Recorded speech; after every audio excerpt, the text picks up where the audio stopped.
Have you ever watched a match where the story isn't written by the brilliance of either team, but by the mistakes of just one side? A match where you have the chances, the possession, the attack, everything in your favor, but in the end, your own errors rewrite the entire 90 minutes?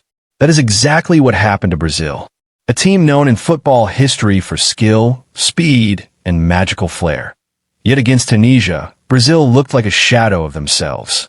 From start to finish, they made mistakes that are enough to raise serious doubts in the hearts of their supporters ahead of the World Cup. From a very first minute, Brazil looked out of rhythm. They had the attacks, they controlled possession, they dominated the ball, but hidden within all of that were mistakes, nervousness, and a lack of concentration. And the result of those mistakes? A frustrating 1-1 draw against Tunisia. The first big mistake came in the 23rd minute. One that a team like Brazil simply cannot afford. Wesley made a simple clearance unnecessarily complicated. That one moment of carelessness allowed Tunisia to snatch the ball and finish brilliantly for the opening goal.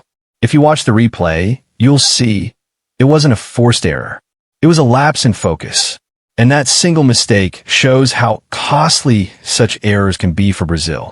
After that, Brazil kept the ball, pushed forward, tried breaking lines from the wings, but in the final third, they lacked sharpness.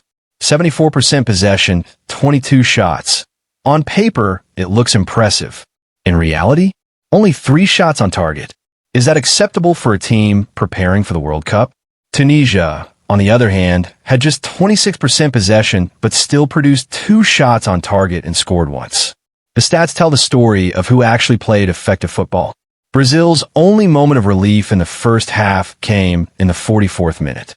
Estevao Willian stepped up for a penalty and converted it with confidence. His shot, his body language, his composure, everything reflected the quality of a rising superstar. Throughout the match, he was Brazil's standout performer. His control, dribbling, passing, everything hinted that he might be the future centerpiece of the Brazil national team. If someone asks what Brazil gained from this match, the answer is simple: Estevao Willian. He may not be widely discussed, yet due to his age and limited experience, but looking ahead to the 2026 World Cup, he might become Brazil's biggest asset. Those who follow Brazilian football know how mature he already is at such a young age. His future is bright, and this match proved it.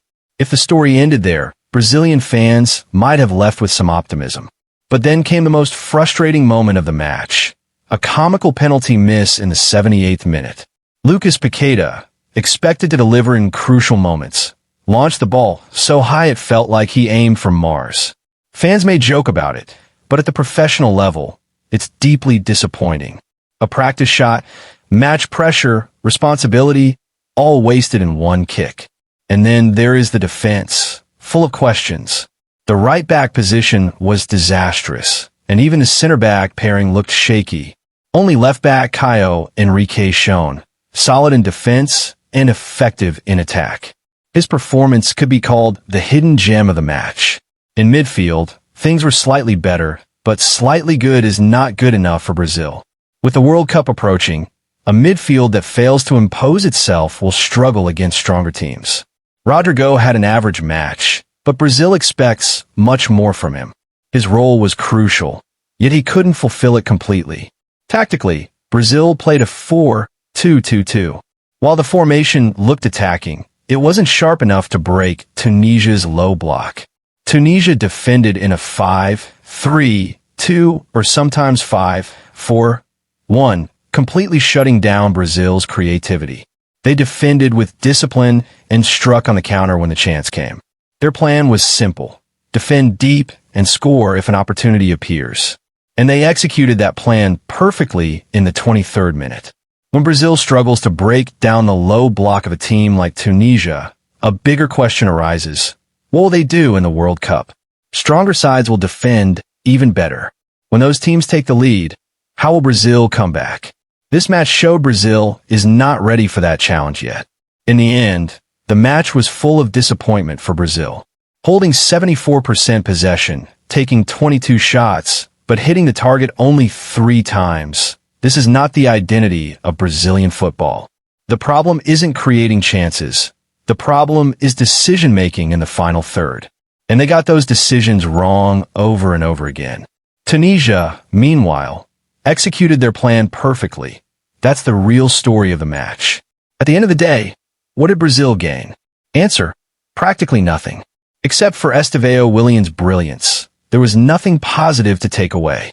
Instead, the match raised even more concerns. Is Brazil truly ready for the 2026 World Cup? They cannot break low blocks consistently.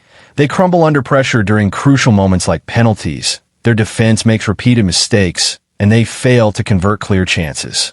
In a World Cup, these flaws can be fatal. If Tunisia can frustrate them this much, what will happen when Germany, France, Argentina, or England take the lead? How will Brazil break those teams down? They still have no answer. Fans expected Brazil to show strength and build confidence in this friendly. But football punishes mistakes quickly, and Brazil made too many of them to win. Final verdict: there is a lot to learn from this match. And if Brazil truly takes those lessons, they may return stronger in the future.